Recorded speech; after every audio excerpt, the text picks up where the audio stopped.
everyone, I've got for you Northern Lights. The description on Steam says this is an open world survival simulation set in extreme conditions of the Arctic tundra. Clinging to life, you must use real-life survival techniques to gather resources, craft, and hunt while tending to your health and sanity. Can you survive your way out of the mysterious island? Thanks to MadGoat Studio for providing me with a key, I was able to take a look at this game. Now I can share what I've learned with you. After a quick overview of the game, I will have 5 tips and tricks for you at the end, so stay tuned. First off, this is a beautiful game. The atmosphere and continuous feeling of hopelessness is ever present, but so is the pressing need for survival and overall curiosity of exploration. You're faced with buildings and slaughtered people with no answers. For that, you need to press forward, with your main objective to survive and escape the island. There are 2 modes, story and survival. The mechanics are the same, but in story mode you get to follow the path of the narrative rather than zooming off on your own in survival. For the sake of this video, we'll focus on story mode. You start off looking for your colleague after your helicopter goes down. It's cold, you're hungry, thirsty, and your sanity is draining. These are the elements to keep an eye on. You trudge along and find them, then continue to find clues about a mysterious phenomenon occurring on the island. It's evident that you need to get off. Now. During my first couple of rounds, I found that I wasn't playing this correctly. My first clue was that I kept dying, but I eventually got the hang of it. You prioritize fire pits, which you can drag and drop into the bubbles, not double click like I thought it was at first. Water, which you can melt snow using a tin can on the fire or drink directly from a stream. And food. I found that food was the easiest to obtain, as you can harvest pine cones for pine nuts that supply 1 hunger point each, but these can be found all over the place, and dead crows on the ground that you can harvest with a hatchet and cook on the fire. I made the mistake of just shoving all the edibles in my mouth to discover the effects of plants and mushrooms. It ended up costing my life, however, as most of these ended up giving few hunger points, if any, and severely hurting me with food poisoning and insanity. Food poisoning also leads to fevers, which is not good. The way I got over a fever was through some painkillers I found in the weather station. I also learned that you cannot get very far very fast on foot.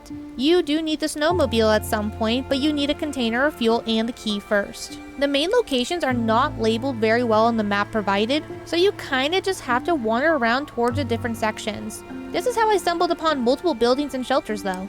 Killing animals is hard.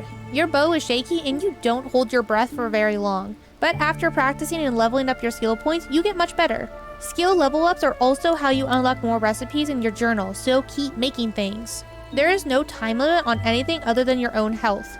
Take time collecting and exploring, as there are plenty of trees, rocks, and food to sustain you. Speaking of which, time itself is a weird concept though. The game's intro says it's September 13th with an unknown year. And when you go to the weather station, the months listed are September, October, November, December, and January. So it's unclear to me at this time when these measurements were taken that's in alignment with our current date. I would think if this were the following September, the temperatures would be past inhabitable. But if it's currently the 1st September listed, then where do the predictions come from for the following months? So yeah, I'm not too sure what the time frame is here, but regardless, the game continues. So here are the pros of the game. 1, it's beautiful. The Aurora Borealis is breathtaking and worth waking up to see. The snow, the landscaping, the animals, everything is very, very well done graphically. Number 2, you get invested in your character and their survival. Through story mode, you really get a sense of who your character is and what their expertise are, and you really want them to survive. Number 3, the voice acting is nice to see. It's not common to find indie games that include voice acting, so it's very nice to hear some of it. With it being you versus the world, you are the only person you hear, but it is nice to hear regardless. Damn it. The camp is ravaged. What happened here? Not working.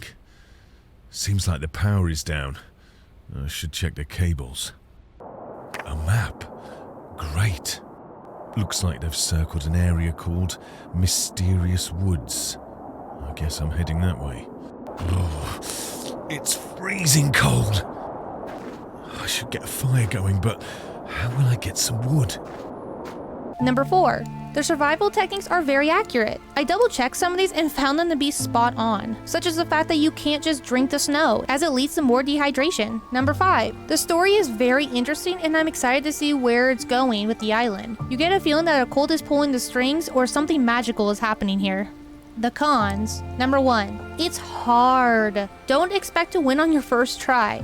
I recommend playing tutorials, watching some YouTube videos, doing some research first before starting off on survival mode, especially on any difficulty level. It's definitely a lot easier to start off on story mode to get started and at least get the basic mechanics down. Number 2.